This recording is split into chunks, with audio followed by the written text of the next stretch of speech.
This is why you died. Hello all and welcome to This Is Why You Died, the show with rooms filled with mutant bloodthirsty slugs with the doors locked and the hosts aren't wearing any pants. I am Sir Ian Dangerous, aka your Uncle Frank, and joining me as always are two men who are food for the gods, Dan March of Madness and Ryan Ross Live. Hello gentlemen, welcome to the show.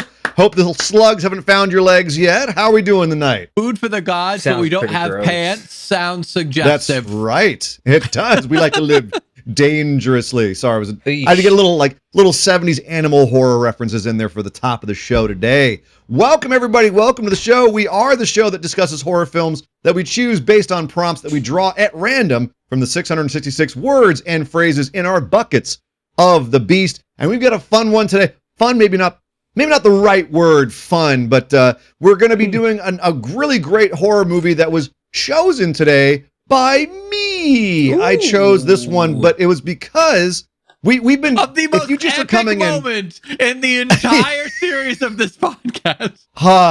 probably I can't believe the most insane thing that's ever happened. I Ever. love it. I'm still But- reeling. Definitely on this show. We just got done with doing a whole bunch of vampire movies because Ryan Ross Live over there did a little something on the show that we like to call a hex. He had the power to hex Dan and myself. And what did you do, Ryan? You made us watch I a made whole us- bunch of... I made us watch an entire series of quintessential vampire movies because you drew the prompt Fangs. And so I Yes. jumped on Fangs because I'm a big vampire boy. We had a debate on what kind of vampires are vampires prior on the show. And so I decided, let's go on a little vampire journey on Fangs. And then we get through Fangs and we're drawing new prompts. And what do you draw? I fucking draw vampires. Yes, you do. There are And I love it. 666 words and phrases. Oh my What did we say? gosh. What was the possibility of that happening? Like 0.05. It was 009 something. I don't remember. It was so tiny. It was The ridiculous. infinitesimal is what it Yeah. was. Insane. Absolutely insane. Oh, So man. we had to watch a fourth vampire movie. Mm, And so we did, which we will talk about today. Oh, man. he did. Man, I when still need to Ryan buy a wants lottery vampires, ticket. jeez, you He was should have. thrilled. You got to listen to that last episode too, especially the Yes. end of it. Oh, He man. was I screaming for flipped joy. out, dude. Yeah. Oh, They heard man. him. They heard him in space. So we're going to do yet another vampire movie today on the show. But of course, first and foremost, before we get into that, we've got to do a little news. Well, just a couple of news bits today, actually. Just a couple little cool tidbits. But actually, by the time this show airs, it will be, I think, the day before this airs, this will have happened.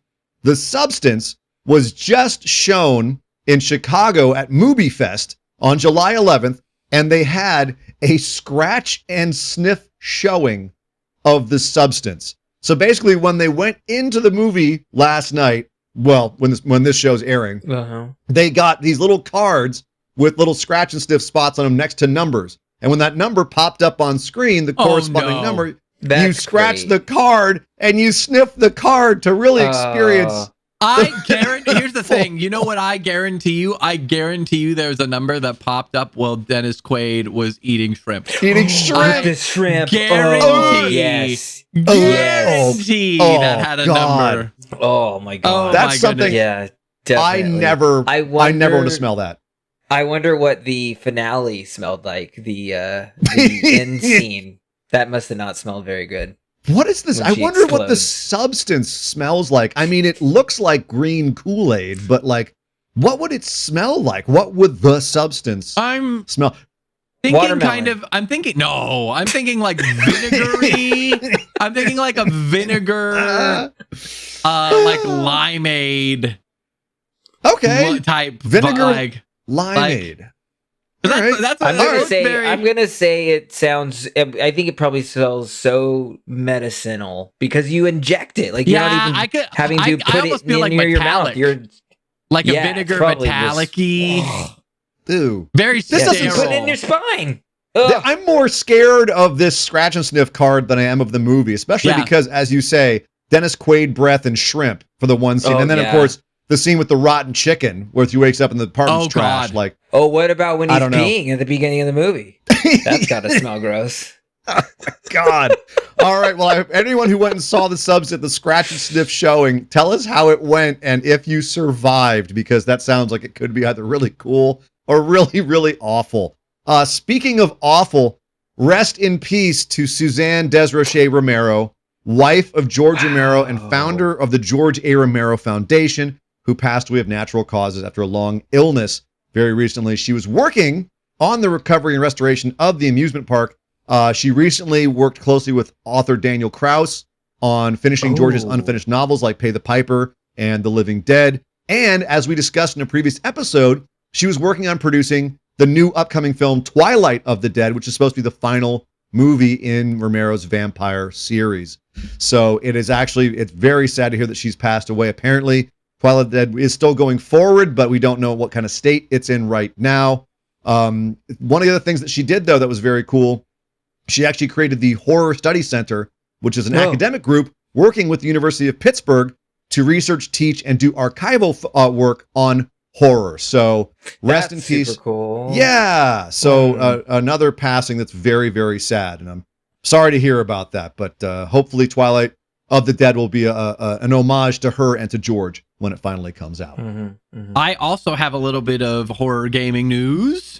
Horror gaming news. Dead by Daylight. Two. So there is some Dead by Daylight, but there's also of course there is. Well, so it is the 10th. So I'll do Dead by Daylight first. It is the 10-year anniversary of Dead by Daylight at time of recording. I think it might still be going on by the time that this releases. But so Dead by Daylight's been around for 10 years, which is insane. They did a bunch of announcements. They did a collab with Ice Nine Kills, which if anyone isn't familiar with Ice Nine Kills, they do a bunch of horror music stuff. They announced a bunch of upcoming collaborations. Terrifier's coming to the game in the fall. They're doing a Scooby-Doo collab. They're doing all sorts of crazy things. And then obviously Jason just got added to the game. So a lot of news in the Dead by Daylight sphere. But then also there's a new challenger in the asymmetric horror space coming up that here shortly is entering a closed alpha test called Saw Genesis. We actually made a short on it recently and put it on our social, so check that out. But essentially it is a 3 survivors versus 3 accused versus 1 judge asymmetric horror game where the judge has taken captives and put them in a saw trap maze, and the accused's goal is to try and escape, while the judge's goal is to redeem them through suffering. And so he gets to set traps before the match starts and try and separate the accused from each other. And then they get put in, if they get separated and captured by the judge, because the judge can be above the map, like stripping off the traps, but then can also enter into the map to catch isolated people. They get put in saw traps, so they have to choose to sacrifice limbs or body parts or things unless their teammates are able to come and rescue them in time. So it's still very early details. We don't really know how you win type stuff, but very gory, very aggressive, very Saw. Takes place apparently about 100 years before Jigsaw shows up. 100 years? They said 100 years. What? How does that work? I don't know. I don't know the lore Saw. You guys know the lore or something, Saw. or what? How is it connected to Saw? This is not like, the curse of Jigsaw where it's passed down from generation to generation. Like, I too will take up the mantle of Jigsaw and become a judge of those who have wronged me. Because Jigsaw was just mad at the healthcare system and the corrupt cops. Like, what? I don't know the lore of Saw, but what it does, they said that they're launching with 1 judge that's basically a twisted doctor. But then they're going to be adding additional judges that have unique kind of missions and goals and tools and stuff. I don't know. Having a doctor as the character is kind of the opposite of the theme of it all. But yeah, it was always the healthcare system most of the time, and then the spin-offs were police, and then he would the detectives and stuff. So yeah, it was always the system. It was always I don't know. The people within the system. I don't know enough about Saw lore to speak to it. I know that the testing starts. The testing will be or have begun by the time that this airs, and is upcoming at time of recording. So we'll have more information soon. All right, but they've released some gameplay footage. They're trying to drum up interest, and it seems interesting and unique. We'll have to see what it turns out to be. We will keep our eyes open. And please do keep us apprised, Ryan, as you find out more about it. We'd love to know more about it as it comes. I myself am just waiting for the Hellraiser game to show up, because that just looks all kinds of sexy and filthy and gross and bloody and disgusting, and I'm here for it. I'm here for it. Scratch and sniff of that game. Oh, God. I want that. Oh, yeah. Oh, God. Oh, yes. The smell. Give it to me. But speaking of give it to me, we got to give ourselves something here, and that is we got to give ourselves a minute of Dan talking in a little segment we like to call the March a Minute. We force our very own Dan March of Madness to air his grievances for 1 minute straight. Ryan has the timer over there all ready to go. He loves this part. He loves when he makes Dan talk. I'm quick on the draw, straight. baby. Yes. You got that right ready. He's ready. Sure he loves to count me down and tell me how much time I have left and make me feel Dan, nervous. We're not going to give you enough time to think about this. We got to set you right up for it. So you're going to go right into it. So here you go, Dan. March a minute on 3, 2, 1. Go, Dan, go. All right. I'm not airing grievances. I'm actually praising right now. There is currently a show that is becoming the talk of the horror community, but if you're not watching it, I hope you have access to it. It's on Apple TV, but Widow's Bay, I'm about 4 episodes in, is probably one of the most surprising, twisty-turny, well-written, 40 seconds. Dark horror comedy that is just, it's so refreshing, and there's some really scary stuff, and it's almost like every episode is taking on its own theme of horror. So if you're a horror fan and you're not watching Widow's Bay, you really need to, because it's incredible. Everybody's calling it like a horror Parks and Rec. I think that is the best way to describe it. But it is like perfect cast. Just every episode, there's some scares, there's some laughs. I'm loving the characters. They're playing with time. It's really, really fun. So you definitely should be watching Widow's Bay. As a horror fan, it's probably going to be voted like, everybody's going to be talking about like one of the best shows of the year. For sure. Widow's Bay. Apple. The best show of the year on the time. Best show of the year. I love it, man. I also cannot recommend Widow's Bay highly enough, dude. Yes, everyone, if you're a horror fan, Widow's Bay. Do whatever you can to see it, even if you have to go to someone else's house who has Apple TV or whatever else other means you have. They offer them all the time. Yeah, do a free trial, watch free trial, and then bail. Cancel. Yeah. There you go. Exactly. Yeah. So thank you, Dan. Thank you for that recommendation. No grievances. Dan's in a good mood today. Look at that. Praising it up. Yeah. All right.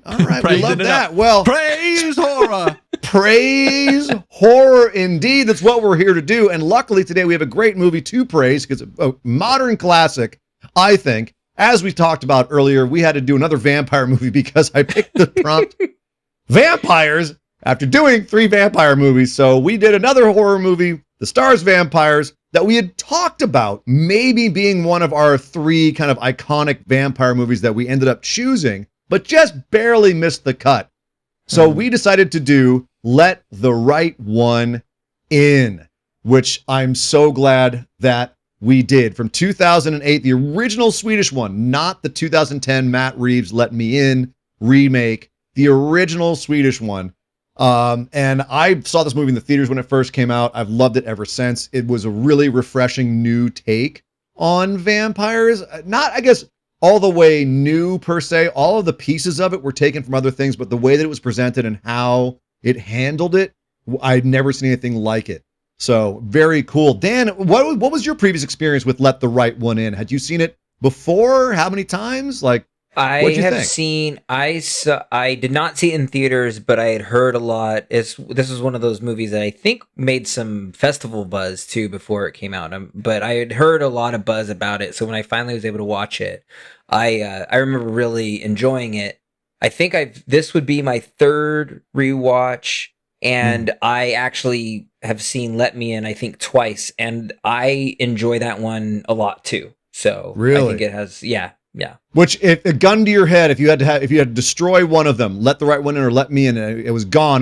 Didn't exist anymore. Which one would you get rid of? Erase from existence. You'd erase the okay. You would erase the remake. Yeah, just because this happened recently with another horror movie, but it's like, it's cool when they can do something different, and if they say something different, or if they twist something in the story, like that's unique and fun. But it's like, it was only 2 years after. It's like, there's a lot of other stories you could tell, it's like, but you decided to take something that was done very well and be like, you know what, let's make it American, so, and there's definitely some positives to it, and I do enjoy that one, but if I had to choose, I would keep the original for sure. Correct me if I'm wrong, it's been a while since I only saw the remake once, like long ago, but it took place in Colorado, did it not? I believe so. Yeah. Yeah. It's very American. It's very American, but we have a resident Coloradoan on our show. That Mr. Ryan Ross Live here. Ryan, what did you heard about Let the Right One In? What did you know about this? Because as you say, you're a fan of vampires through other media, but you have not seen a lot of vampire movies. What did you know about this one, and like what kind of vampires are in the movie? Honestly, I didn't know anything other than I had never heard of this movie until you guys brought it up in some of our previous conversations, which I don't remember how much of those were on episode and how much of those were off. But I do remember that basically one of the things that you guys discussed, and we discussed as a group, was that I talked about how some of my favorite elements of vampires as a creature, as a entity, are the social cues, the kind of the ability to, like, because they live so long, they gather a variety of skills. They're able to use their skills to blend in and manipulate social scenarios and et cetera, et cetera. But I also like the limitations of kind of the traditional vampire mediums of, like, they have tremendous setbacks in exchange for their extreme power. They can transform into bats, and they can climb on walls, and they can live forever and all of this stuff, but they also can't be in the sun. They can't be over running water. They have to sleep in a coffin. They have these limitations. And one of those limitations that I specifically thought was done very well in Sinners was they can't pass the threshold of buildings that they don't own. Yes. And that's something that I think is just a really cool, unique mechanic of a creature, and very, very socially driven. And we don't see represented in media very often very well. If it is represented, it's kind of touched on and let go in the same way that I think that reflections are often one of those vampire tropes that's like, you have 2 shots of somebody not in a mirror and like you've done the thing. Like, I feel like the threshold thing is one of those. And so it was, that's kind of, I think, what prompted this movie being mentioned, was you said that this one does that very well. And so outside of that, I knew basically nothing, but I was looking forward to seeing how that was portrayed within this movie. Right. I mean, it's even in the title. Like, part of the title is just kind of expressing that one of the major kind of vampire powers, drawbacks, aspects of vampiredom is being let in.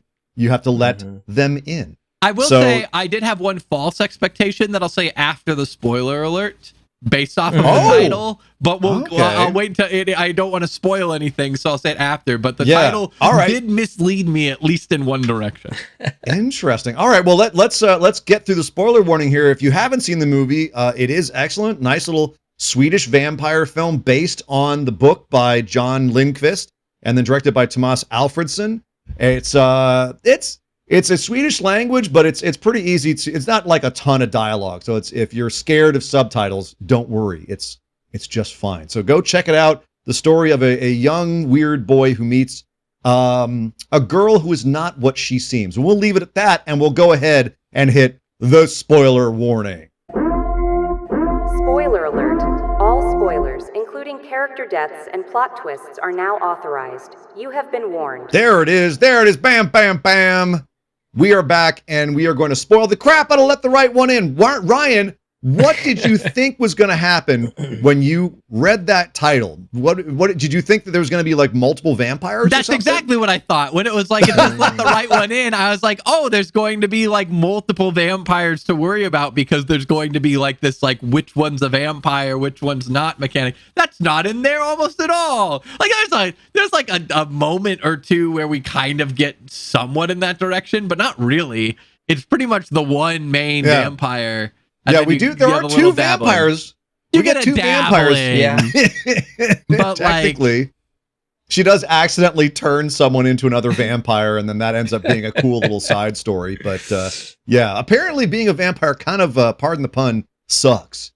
Because that lady was not happy with being a vampire, and she sixed herself pretty quick. I will say, I think that this was an interesting blend of what I consider to be important vampire traits and what Dan considers to be important vampire traits.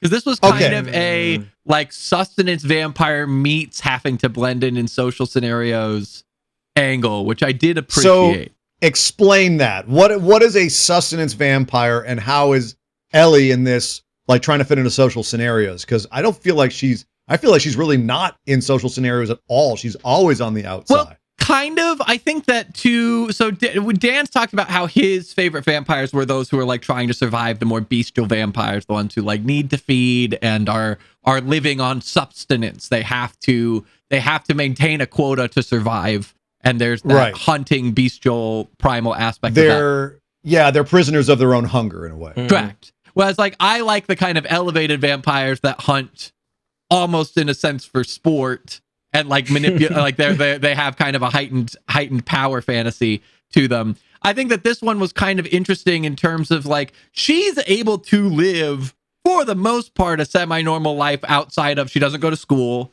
She doesn't really like, she obviously can't be outside during the day, but like at night, she can kind of be a kid. She goes, hangs out at the playground. She like talks with her dad, whatever the relationship thing is. Well, like, we'll get into that. Yeah, like, weird relationship with her caretaker. I'm just gonna throw out there, this movie had the weird relationship could be the entire movie. Well, I feel like that's gonna be a whole separate topic. But like she gets to kind of just exist as what would be a kid with free time at night. Which admittedly, there's not a lot to do as a kid at night, but like she can go out to the playground, she can interact with another person, she can whatever, and blend into the point that she doesn't like arouse suspicion, and function as a member of society to a degree. She says that she has money, so clearly she's like familiar with exchanging for goods, whatever. Like there's some aspects of that are very just like you're existing in the world around you, but it also very much plays on like she only has a certain amount of time before she has to feed, or she starts to feel sick, she starts to have trouble, she can't eat regular food. She starts to get stinky. Yeah, she starts to rot. So like there's that substance aspect of you're gonna have to make decisions and take action at certain points. You can't just blend in for too long without taking action. So Dan, did this fulfill what you were looking for in what we're calling a sustenance vampire? Like, or was this vampire annoying to you because she just wasn't action-packed enough? No, I think like watching this made me feel like I should have chosen this as the quintessential vampire over 30 Days of Night. Oh, let's go! Because the 30 Days of Night vampires they're so great, they're so fun to watch. But yes, they are. What I love about this movie is that it is like it's all the things that I like, all the little elements of the things that we have watched. The having to blend in from Interview with a Vampire and having to like learn to be a vampire and what it means to do that and how it can be lonely and dark and sad. But then it also has like the scariness of what that bestial part of you would be that is in 30 Days of Night. Like when they have to feed, it's like they have to feed. And so it's just like there was just so much more that I was really like, I love how they were feeding elements of it of like, oh well, you're like, yeah, this feels like she's a vampire. It feels like she's a vampire, right? Like if you're watching it for the first time and you didn't really know what this was, I think you're getting these little bits. And when he finally says it to her, you're like, yeah, Totally, right? Yeah. Like she's Well, like, and that's what's if you don't know she's a vampire when she murks the guy under the bridge, I mean, you pretty much know at like, that I'm point. just saying, like you finally when he finally gets it, you're like, yes, he's finally like putting like understanding the whole thing. But it's cool. What I mean by that is that like through that time, they've little trinklets of all the things that like what Ryan was looking for, you know. It's like of like the having to be let in, having to stay in the dark, you know, having to feed and how much trouble that can cause, and having to come out at night, and you know, all those things. And like that just felt like it was exploring a lot more. Whereas in like the 30 Days of Night, they're very like one-sided vampire. There's like they're gonna kill. They're killing you. Note. That's it. That's like their one note. It's like they're yeah. killing you. And there's so many more layers. And rewatching it a third time, I see more in LE2 of the different layers, and there's a lot more character study in this. So you're seeing a lot more sides to this type of vampire. So I'm really happy that we watched this one and it was included. I also want to point out, I think to Dan's point in the sprinklings, I think the first time that you see her, I'm pretty certain, I'm not 100%, but I'm pretty sure they did an effect when she jumped off the thing. Her fall seemed like really smooth. And I was like, that looked unnatural, but it's like so fast that you're like, I don't know if that was just me. But that's so many of the vampire effects in this movie. They make the vampirism somewhat subtle the entire time. There's no fangs. Cool. There's contacts, but they're pretty subtle. There's one moment where we see her eyes change. She walks into a dark room, and we, for a brief second, get those kind of like that reflections on her eyes. Yeah. And the lights come on, and you see her pupils go from being cat pupils back to human pupils. Very, very subtly, very, very briefly. If they just use some makeup effects when she's hungry versus when she's been fed, she looks a little bit better. You can pick it up if you're paying attention, but it's all pretty subtle. Except for when she comes in the room, when she's not invited. And that's really what I want to ask Ryan about here, because that's his thing, right? What, like, your big thing is vampires have limitations. You want to see that expressed a certain way. There's the moment where Oscar is messing with her, and he's like, "Why? Why can't you come in? Is there something in here that makes you can't come in? Come on in." And he forces her to come in, and she just comes in and starts shaking and shaking, and then bleeding from every orifice, pours. What did you think of that, Ryan? What did you? Yeah. Honestly, it was one of my favorite moments of the movie. Because here's the thing, right? Like he's doing the gesturing at her but not saying it, and she very clearly goes like, "Fine, like I'll come in." And like I was like, I don't know what happens here, because like I know this rule. I know this rule is well established. There's not really any canon, like what occurs if this is broken. Like, does she burst into flame? Like, what's the whole deal? And she kind of just, they hold it long enough that you're like, does nothing happen? Is this just an invented thing? And then she starts shaking. And honestly, the moment I said, "Oh shit," out loud, the moment that they showed her from the back and the shoulder split, there's a blood splotch that just starts forming on her shoulder. And I was like, oh no. And it was so good. It was really cool. And also I felt like, and again, we'll get to the weird context of the relationship aspect of it later, but the fact that she was willing to like demonstrate, the fact that she like caved despite the fact that she knows it would go poorly, I also think it's like a strong character moment within the context of the story. And so like it's a really cool moment on multiple levels. Honestly, it was one of the stronger moments of the film for me. I thought that scene was fucking great. It's great because it shows Oscar the consequences and like the level of I guess trouble, not even trouble that she's in, but like she has rules, and like those rules are fucking serious. Yeah. If I don't eat, bad shit's going to happen. If I enter a place and I'm not asked to come in, bad shit's going to happen to me, dude. And I think it makes him care about her more, which is probably part of her grand plan, which we'll get into. But that's, I guess, Dan, what was that your favorite moment of the movie, or did you have another vampire moment in this movie that you liked more? Oh, there's a lot more. I think there's other moments that I liked a little bit more. I love when the second vampire is like, "Show me the light," and then just bursts into flames. I'm like, that's great. Yeah, could you? Hey, so good. Do you mind just open the look on her face though when he does, and she's like, "Oh, thank God." Yeah, yeah. And then, boom, just goes nuclear.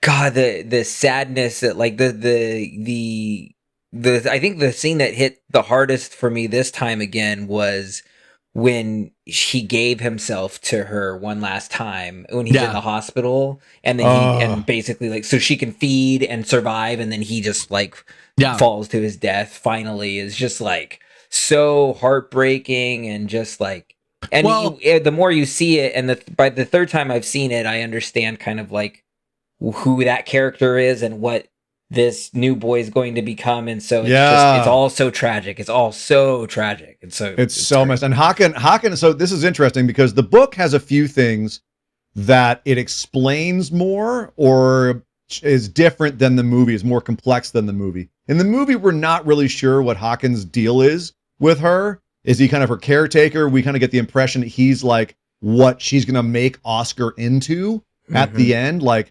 She long ago, however old she is, 200-300 years is what we kind of get from the book. That's where she started, and along the way, she picks up people who are willing to protect her because she is emotionally still a 12-year-old. It's not like Interview with the Vampire lore where she ages like a regular person, and she's a 70-year-old, 200-year-old inside her brain. She has memories, but still emotionally, she's a 12-year-old. And so this guy she picks up. In the movie, we don't really know what their relationship is, except that she's kind of a tyrant over him and is sick of him. And he's just kind of a fuck up at this point. He doesn't really do anything right in this movie.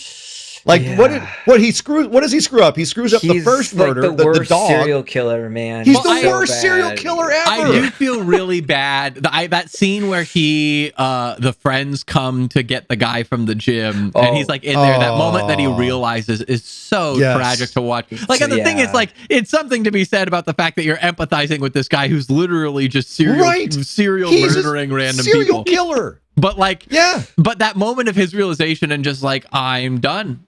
Like, I have no way out. That watching that realization, I will give that guy props. That was a really strong scene. It was, and it ends so brutally with him pouring acid on his face. On his face. Oof. So rough. And it's funny because we start off with the previous scene where he screws up, and it's kind of funny because the floofy dog is just sitting there going, what you doing, buddy? Yeah. Hey, you're cutting that guy up. You couldn't go further out in the woods, man. You can see a road. There's a road in the background. He's cutting this person up right next to a road. You dumbass Haken. Well, in the book, he's actually a pedophile. He is explicitly a pedophile. And his deal with Ellie is like, okay, you have to go out and kill this person and bring me back the blood, then you can touch me. And that's the deal. That's not okay. It's pretty messed up. Also, speaking of like book details, Ellie in the movie you're not really sure, and there's kind of like there's a brief alluding to it where we see Ellie get changed. What is it? Yeah. Well, yeah. Go ahead.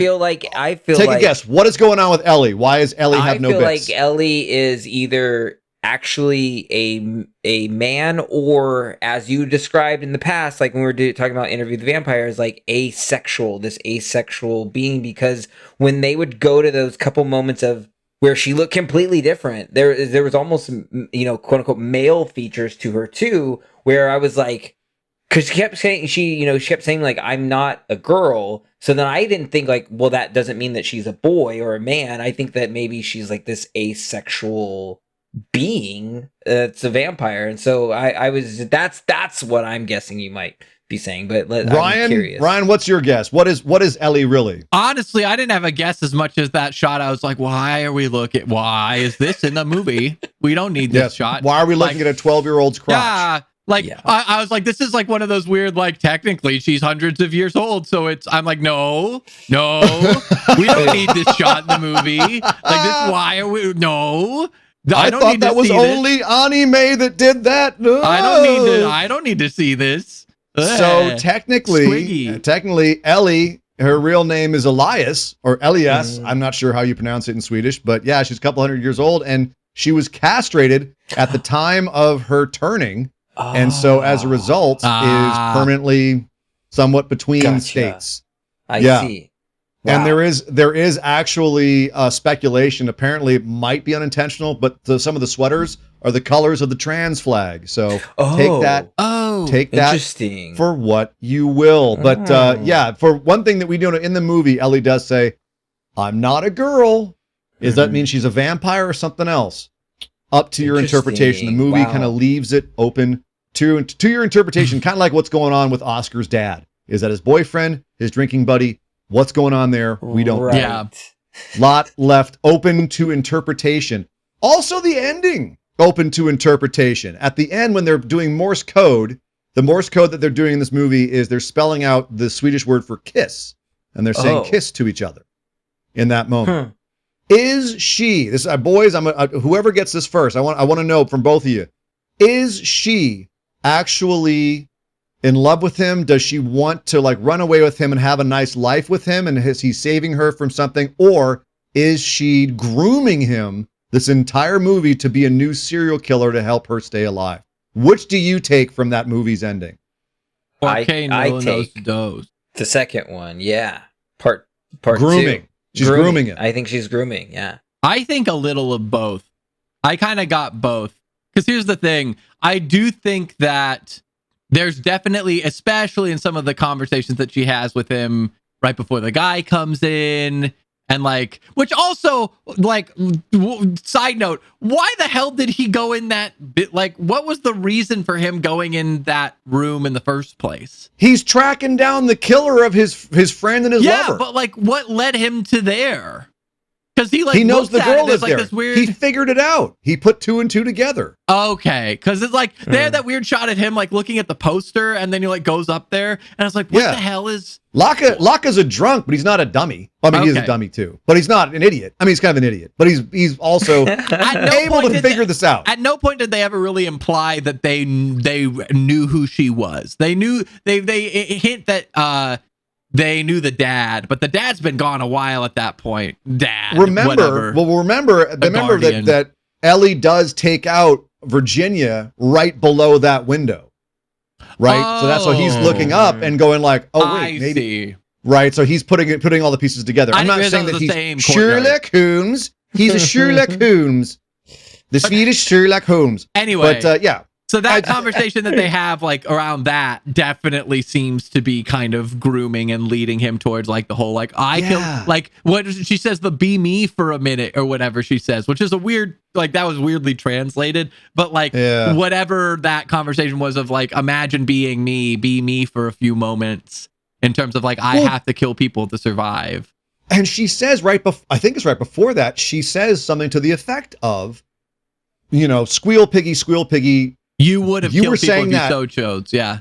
You wanted to kill people when I first met you. That's why I rolled up to you. And Ryan, you were saying that she's very socially, she can go out and party in the playground. She's not. She goes out there because she targets him. She targets him specifically because she's like, "Oh, you're a creepy little killer boy, aren't you? You keep murder clippings in your folder at home and you like knives." And like, really I bet weird. All I got to do is just push you just a little bit, and I'll send you in the right direction. And all you have to do is let the right one in. That's fair. Oh, he was waiting for that. Boom, he said it. He said the title. I don't know how much of that was intended and how much of that was coincidental, but like, I do think, there is definitely some effort in that direction.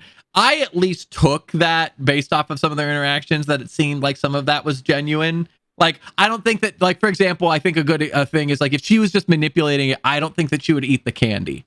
Like, I think that that's something that, like, he offers her the candy. She says no. He seems hurt about it. She decides to eat it anyway and, like, pukes it up. You don't think that's the same thing as when he tells her to come in and she does? She's hurting herself to show him how vulnerable she is. I mean, she's being very vulnerable. But I don't think that she she doesn't have to, at least early on like that. I don't think that she has to suffer other than to like show how much she values him.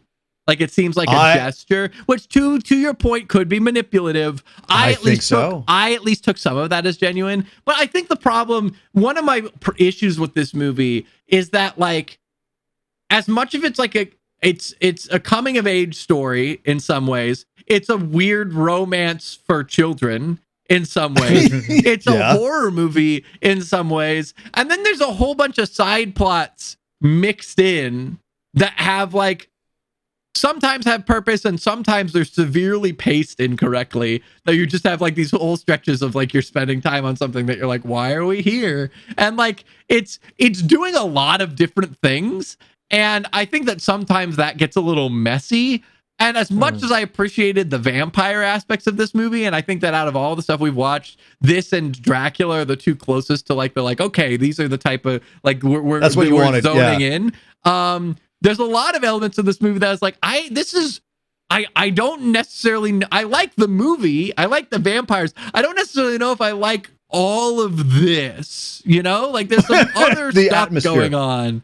Well, I'll let you know, they did cut a lot of it out of the book. A lot of the subplots were cut from the book just to make it a little bit more streamlined for you. So that maybe they needed to cut out a few more, but I'm not sure. Dan, do you think that the ending's pretty cut and dry with is he being groomed? Is she manipulating him the entire time, or is there something where she's actually genuinely caring for him?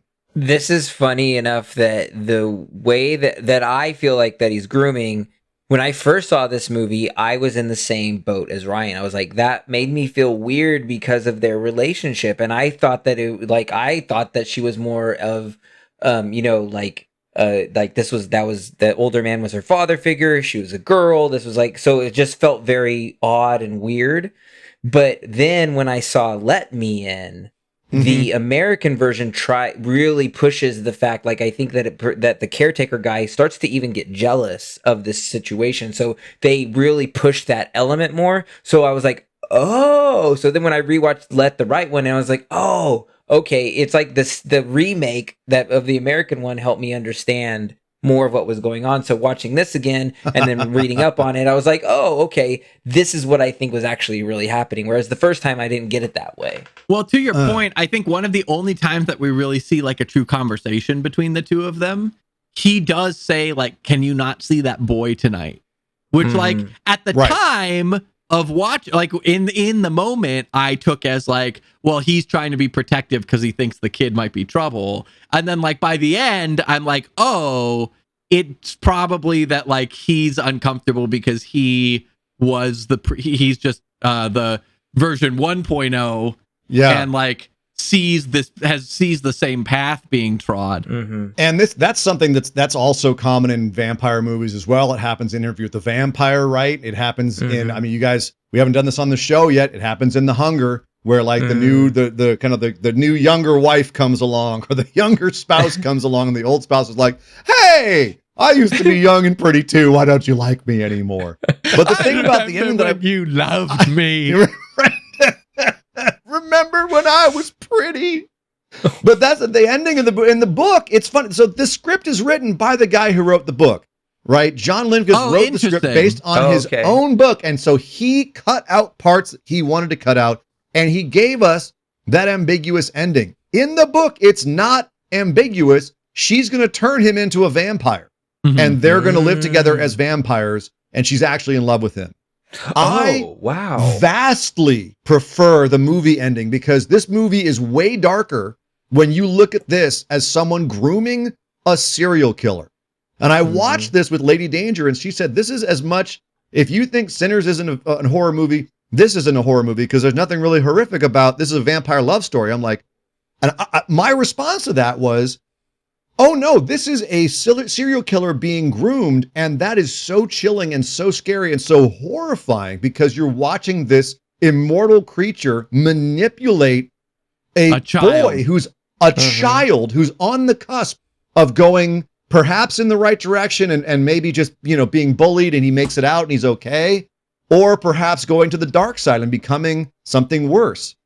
And when you watch this movie repeatedly, or maybe you pick it up the first time, you can see that this kid is doing a lot of really creepy shit. Not just stabbing trees, but he's doing a lot of like proto-serial killer stuff.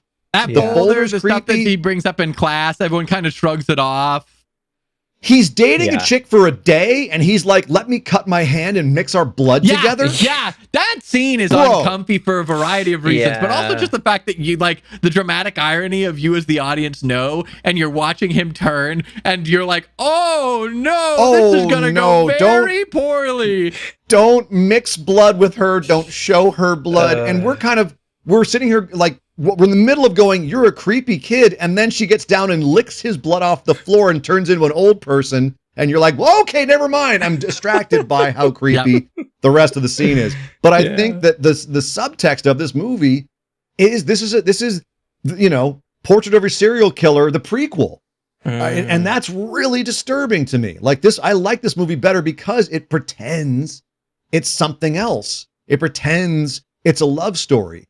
And subtextually, it's not. It is a child being groomed to be a serial killer. And that's fucked up. That's deeply fucked up. And I love that about it. I love that's fucked up. Agreed. Boys, who did we hate in this movie? Who gets the Bear Bailey Award? Fuck that guy. Who gets the fuck that guy award? Dan March of Madness, who did you hate in this movie? I think like either the bully that gets with his ear swapped or his older brother. Yeah, Connie's so, like, kind of. Yeah, I think I'll say him, Connie, the one that just torments him the entire the movie. Yeah, shit. Yeah. There's kind of a lot of options in this movie when you think about it, though. Connie, the older brother. Right. You could go with Ellie. You could go. Honestly, you could go with the mom. The mom sucks. Yeah. She's kind of I mean, she loves him. That's why we have the one scene of them brushing teeth. Like, she's not awful. She does love him. She's just not a good mom. Yeah. Well, honestly, I'm just gonna shout out with that teeth brushing scene. Like, you brush your teeth that aggressively, you're gonna have gum recession. Like, thank you. You're just like, you guys are brushing way too hard. You're gonna lose. You're gonna lose all your gums. What are you doing? Part of me thinks too that she might be one of those moms that has to work like two jobs because she's a single mom, and so she's trying to figure it out, and then and then she split with the fun dad, I guess, that who gets clearly to see his son, she's like clearly bitter about it too. Oh yeah. Yes. And the dad doesn't give a flying fuck. No. He's like, this is the thing. Hey, bud, good to see ya. Ryan, you were talking about kind of the extraneous scenes in this. There's a lot of little moments and nuances that let you pick up so much more. And there's so much other stuff, like this whole world going on out here, like the relationship between all of the older adults in the pub, right? Like what their relationship is to each other. We kind of get this feeling that like the cat guy used to be in with them, and then he kind of went away because he's kind of a little weird recluse with all the cats, right? And then you get the like Virginia and Laka are fucking, but they don't really like each other very much. I mean, she kind of likes him more than he likes her, and you get all of this stuff because you get these just a few extra scenes, and there's this whole world kind of around this little thing, and I love that about it. But fuck Laka, that guy is he's a real piece of work, isn't he? He is a real piece of work, and he screws himself over. I mean, he's loyal, but I will say he really cares about his friend. That's I'll give him. He really cares, and in some ways, maybe questionably so, but he really cares about his friend. Well, he cares about his friend so much he's willing to stab a little girl. Now, whether he thinks she's a vampire or not, I think is clearly exposed by the fact that he's going to go slice her neck with an X-Acto knife, not a steak. Yep. Not like, and he's not trying to cut her head off. I'm going to go poke her in the neck with an X-Acto because she killed my friend. Bro, you're a sick man. That's something wrong with. So fuck Laka. That's where I'm going for. He's my fuck that guy award. Frankly, I think most of the cast kind of fits in this category. This is one movie that like we don't have. We almost have more options for than against in this gym movie. Teacher. Yeah. The gym teacher is garbage. Like, he's terrible. He's just a loser. He's not. You can't say fuck that guy. That's true. He's just like a middle school teacher. Watch out for the giant hole that will suck you up and you will die underwater. That's just right over there. Just watch out for that. You're right. Though Ryan's right, Dan. He was trying his best. His best just wasn't very good. He's just he's a loser, but he's not a fuck that guy. I think he's not a fuck that guy, and he didn't die, so he's not going to be part of our next segment, which is "This Is Why You Died." It's the name of the show. We got to find someone who died in a dumb way and let the right one in. Dan, tell us why someone died and let the right one in. I'm gonna have to choose. I guess that you don't fall in love with a vampire person and make you pour acid on your face. Yeah. I'm gonna go with I mean, it started from then. He's willing to do anything for her and can completely destroy his face, and then finally give his last blood to her so he can bump his head on his way down. That was a very sad death. A rough way to go. That's a misplaced loyalty, Dan. I agree with you. Misplaced loyalty. And that last breath too, when you have to see the Two-Face side of his ugly face, and you're just like, oh my gosh. And then, he hits the car on the way down. You're like, oh man, you couldn't even. Like, at least now his face matches on both sides. I know. Yeah. Oh, Ryan, why did someone die and let the right one in? I'm gonna go with you storm out of the party because you're having a fight, and then you literally the person is following you down the street, and you just go like, screw you, and walk up the stairs, get ambushed from above, and don't cry for help, don't call out, whatever, just basically your throat's being ripped out. Yeah, it sounds like she's already being eaten. Either way, that's not why she died. Up until this point, where is she going? She doesn't live in that building. Why is she going through the courtyard? That's a good point. Like, what are you doing? You're like, and also he's like, I'm sorry. Let's talk about it. Whatever. Like, yeah, you can be mad. Whatever. Talk to your partner. If your partner's like, not that he's any better. I'm not giving him a pass. Yeah. But if you have a fight, you talk it out. You don't just storm off into the night and then Ryan, how dare a woman have emotions? How dare she feel? Don't twist my words. I said talk to your partner, work out your conflicts, and don't go wandering off into the middle of the night alone. But that's not why she died. She died because she asked to get a suntan. You see, that's how she died the second time. Oh. No, Ellie said she's not dead. So technically, I think she said that she was dead. She said she wasn't dead. I'm here, aren't I? I guess she never really straight answers it, does she? That's the thing. Is that really true? Do we trust Ellie? Yeah. Do we trust? Yeah, I guess that's a good point. All right, fair enough. He also says when again talking about uncomfortable relationships, when the 12-year-old girl crawls in with the 12-year-old boy into bed on camera, and we have to act like that's normal or comfortable to watch.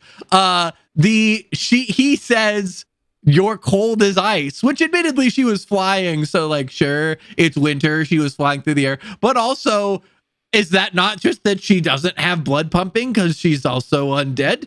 That would be my conclusion in that scenario. But I would assume she's just ambient temperature, right? Yeah, you're just I imagine your corpse temperature, which isn't warm. Oh, yeah. I think we'll get in some trouble if we start trying to get into the science of vampires in this movie or any movie. So for someone who died in this movie, I've got to go with Laka because obviously he is a case study in bad manners. And if there's one thing that this movie is about, it's manners. You have to ask to be let in, and someone has to invite you in. Otherwise, you're going to end up covered in blood. Ellie goes into a room, and she doesn't get told she can come in, ends up covered in blood. Laka breaks into her house, not invited, and what happens? Ends up covered in blood. This is why you died. You did not ask to come in. Can we pour one out for his poor buddy though, who was like, oh, do you need help? Here, I'll help get you to safety. Like, I'm just a good dude trying to do good deeds in the middle of the night. Like, poor the dude. friend that was killed by her. The original dude, the dude who was killed under the bridge. Yeah. Oh yeah, he was trying to be. He's just a good dude, man. Trying to be a good Samaritan. Just a drunk dude trying to get home. And his friends another night filled with revelry and friendship. Like what? Like he's like all we get is wholesome from this man, and he just gets murked. Yeah.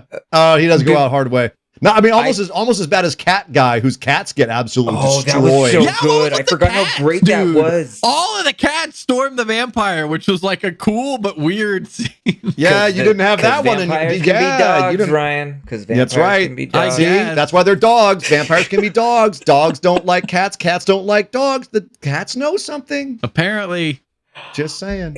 I mean, if we're gonna talk about death in this movie, we cannot not talk about the swimming pool scene. That whole dude, that's scene true. is so brilliantly filmed. Iconic. Like, I remember watching that for the first time. I was like, "What is happening?" And when you see the feet floating and the head, it's just like, this is incredible. Incredible love that. Not only do you see the feet, they focus specifically on the shoes beforehand, so you know whose feet they are. Like they have the establishing shot of him doing the steps to show the shoes, and then you see the same shoes being dragged. That kid should not be allowed to swim. That is not like he's breathing water before he's dog paddling like. Well, he's getting his mouth open while he's doing these aerobics. It's like, what are you doing? He's an odd kid, guys. He's an odd kid. He's an odd kid. Weird little Swedish albino dog paddling and trying to drink water at the same. It's such a weird. But you're right, movie. Dan.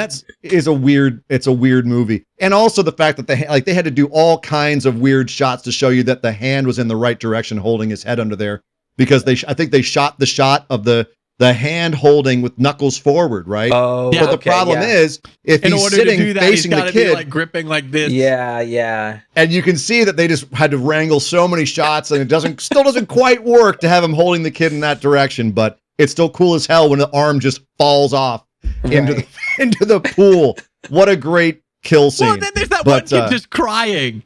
All the other three are just wrecked, and this one guy was just watching the whole thing. Like, another scene that's so much better than the American remake, because in the American remake, she just kills all four of them. And just to have the one kid left there going, it's just so much better. It's so much bodies everywhere. Oh, it's so good. Well, boys, that kid was such a whip too. He's all crying when he's whipping the kid. Like, shut up. Oh my God. Actually, he might get my fuck that guy award. That kid sucks. That little the worst weenie, you want to be bully. God, I hate him. Dan, how many Scullys do you give to Let the Right One In? How did you like this movie? It's going high up there. I think that this is a very well told story. There's many layers to it. There's so much rewatchability in it. It's very tragic, and it's very well acted, and there's some really amazing, some really amazing kill scenes, horror scenes, and just the way that it plays out and feels realistic. I really am a big fan of it. I think that there's definitely some weird editing moments, and like Ryan was saying, alluding to the guy with the we've said his name a few times, the friend that was hunting down her, trying to find out who. Laka. It's like a name of IKEA furniture. Laka. Oh, there you go, Laka. Yeah. He there's a couple scenes where we just cut to him, and it feels really awkward. Like I really felt like him waking up in the middle of the night, like having some realization nightmare thing. Mm-hmm. That moment felt very like out of place. So there was a couple weird out of moment, elements out of place. I saw this one.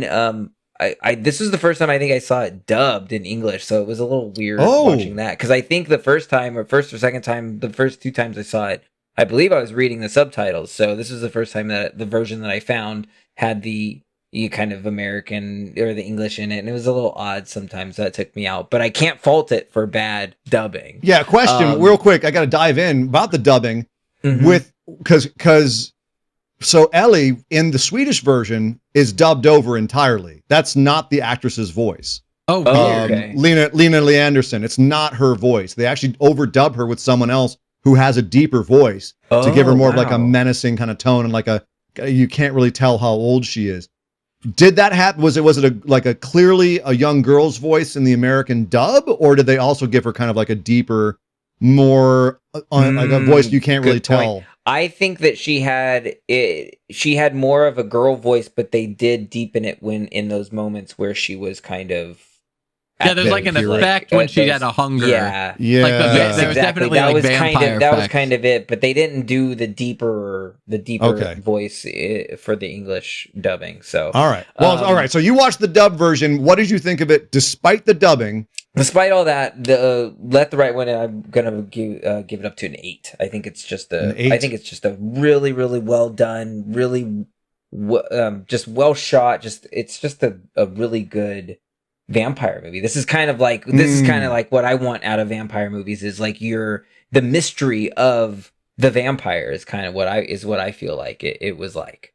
But wait. Does that make sense? Yes, but you only gave it an 8. Ryan, what did he give to Dracula Interview with the Vampire and 30 Days of Night?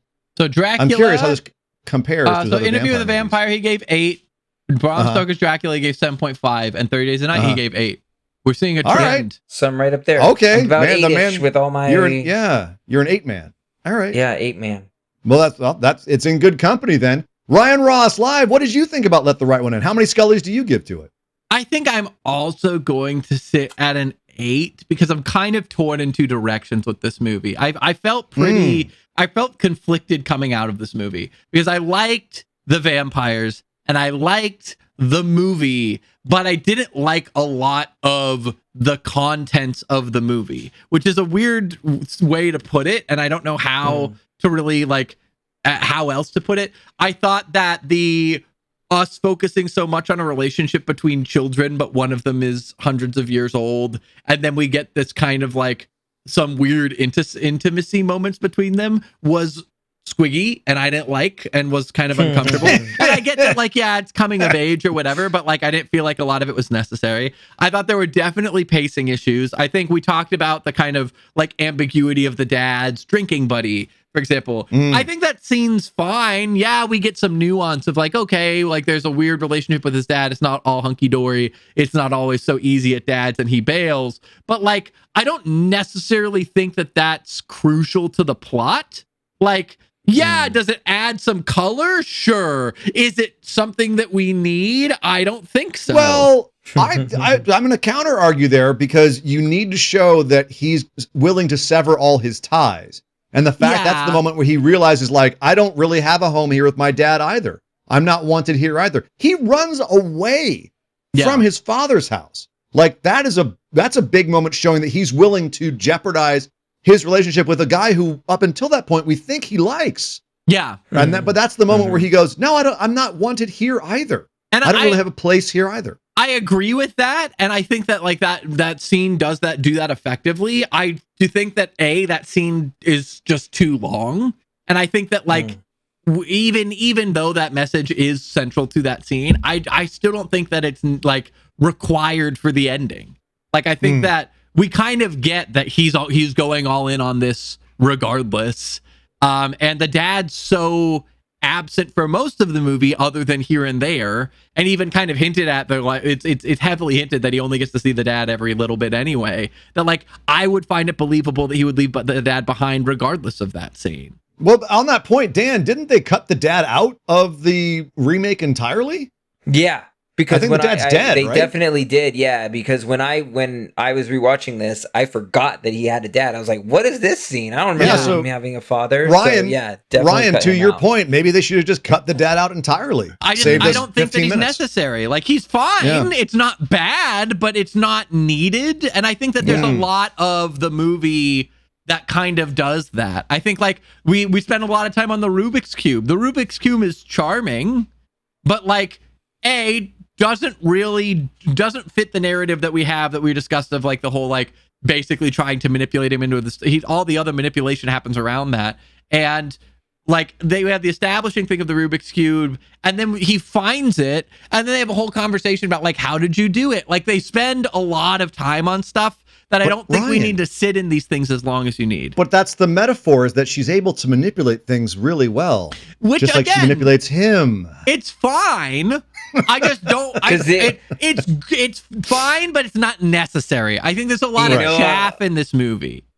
I'm gonna one up on Ian because I love her comeback when he's like, "How did you do it?" And she's like, "I just twisted it." It's like, "Oh yeah, just a little twist," and then boom, you got it. That's fair, and I can appreciate that. But I think there's throughout the movie, there's some pacing moments that I just feel like there's stuff that's too long, there's stuff that's too short. We kind of jump from and now we're focusing on Ellie, and now we're focusing on the bullies, and now we're gonna go ask if I can join the weight club. They're cool, he's dude. He's trying to bulk up. Yeah, he's trying to impress her. I mean, again, I get it. Is it necessary? Not really. He lift weights for one scene, and then we have a bunch of water aerobics. I don't know. It's a great scene. I think there's a lot of random struggling stuff, and the teacher's not paying any attention. They're kind of magazine. But like, anyway, my point is, I think there's a lot of random stuff that I think is fine, but I don't think it it doesn't fire on all cylinders for me the whole time. And that mixed in with some of the uncomfortable moments, it was hard to feel really grounded in an opinion for this movie, because I was like, oh, the vampire stuff in this movie is cool. The shot of her climbing the wall on the side of the hospital, sick. Like, super cool stuff. But then, like, there's other stuff that I'm like, I don't know. I don't give a shit about Virginia. Why are we spending so much time on Virginia's fate? I don't give a single damn about Virginia's fate. And so I don't know. It's an 8 for me. It was good. I would say it was great. But I do think it was one of the better representations of vampires we've seen. All right. Well, that's still a solid score with an 8. See, for me, I love all that extraneous stuff. I love the pacing of this movie. I love the tone. I love the ambiance. I love the vibes. I love all the side characters. It's a world to me. It's a complete world. And I love the fact that, like a lot of Swedish movies that I've seen, it's got this very kind of like chilly feel to it. This almost like this very quiet, laid back, like things are going to happen as they happen. And it's just showing you pieces of life. There are shots that don't have any real purpose. Him touching putting his hand on the glass, the picture of him with the double pane glass, double reflection. I love that stuff. Scenes that may seem like they don't have any purpose, like the weightlifting scene. It shows that people don't see him struggle. He's struggling to put up this tiny little weight, and the teacher could give a shit. There's little moments like that serve a bigger thematic purpose in this movie. And I would argue that even the shots of the city, the quiet little shots of the trees, the long shots of the snow, all of that gives this ambiance to this movie that I love. I love the way that this movie has just like this world around what's going on that really, I think it's like putting a whole bunch of more like window dressing around the picture. And in this particular case, I think it fits. I think it matches. I think it creates like this nice, big, warm, fuzzy coat to put on when you're watching this very, very cold, dark, fucked up movie, which is pretending like it's a romantic vampire story. And I love that about it. It's a 9 for me. I think it's one of the better vampire movies of the modern era. I have a hard time finding any faults with this movie, other than I do think that there are some parts that maybe go on too long or are extraneous, depending on what I'm looking for. But I love the side stuff with the other characters. I think Virginia's death is necessary to give Locke the reason to go after them. Like, it all serves a purpose. And I love those characters being just the weird assholes that they are. Damaged, fucked up people. Like we said, no one in this movie is really great. Everyone's kind of fucked up. I love that. I love that that's the world we're living in. It just doesn't feel like a good world. It lets you get this kind of misanthropic vibe that helps you understand Oscar's character a little bit. Why would I want to hang out with these people? Why would I want to become one of these people? You can understand his perspective. So yeah, it's a 9 for me. I love Let the Right One In. Wow. But there it is, Very boys. well said. Wow. There it is. Let the Right One In is in the books. Another vampire movie, but not our last vampire movie. I don't think. Well, Ryan, you're currently sitting on Immortal, and I think that you're going to tell us what we're going to watch next week in a second here. And I've got a hunch. I have a hunch you're going to go back to the well again, because what else could be Immortal he's going to want to talk about? Unless he wants to do a werewolf movie. That'd be kind of cool. But Dan, you are sitting on what now? What's your cue that you're sitting on? I'm sitting on purple. Purple. Just the word purple. That is the most not like the color fucking purple. Not the Whoopi Goldberg, Oprah Winfrey movie. That is the most messed up thing I could think of to possibly get. I don't know what you're going to do with that. Ooh, but I got a choice. Oh, do you know what you're going to do? I got an idea, but I'm not going to tell yet, because that's not till next episode, right? I have to find a new prompt because I just lost mine. And I've got to find a new one here, and I'm digging in my bucket of the bees. He's gonna get fangs. I'm pulling out one here. Coffin. And Coffin would be hilarious. It is vampirism. No, I'm kidding. Of course not. It's not. This is one for you, Dan. This week, what I got is found footage. Oh my god. Oh my gosh. Poor Ian, man. Poor Ian's getting all of our faves. Yeah, when's it my time? When's it my time? I already know what I'm doing. Funny. I already know what I'm doing, Dan. You already know. Oh, I know. Okay. I know what I'm giving you. I know. And we already did Wreck, one of my favorite found footage movies, but there is another one, which I'm pretty sure that you haven't seen, that I think everyone out there should watch, and I can't wait to tell you what it is. In a couple of weeks. Right now, we got to find out what we're doing next week. Wow. Ryan, would you like to let us know what we're watching next week for your Q Immortal? So here's the deal. We're in a unique spot because I love vampires, and I obviously want to do more vampire movies, but I also recognize that we've done 4 vampire movies, and I don't want to necessarily fatigue our listeners. Oh, no. But so what I decided to do was I decided to meet in the middle. I decided that I would pick a movie that served the prompt in more than one way, and B, I would try and find something that had some vampires in it, just because of like the fact that this has occurred. I knew you couldn't help yourself. I couldn't. The fact that you drew vampires, I couldn't not. I felt like it was too perfect. But I wanted to see if I could get a little bit of a different direction.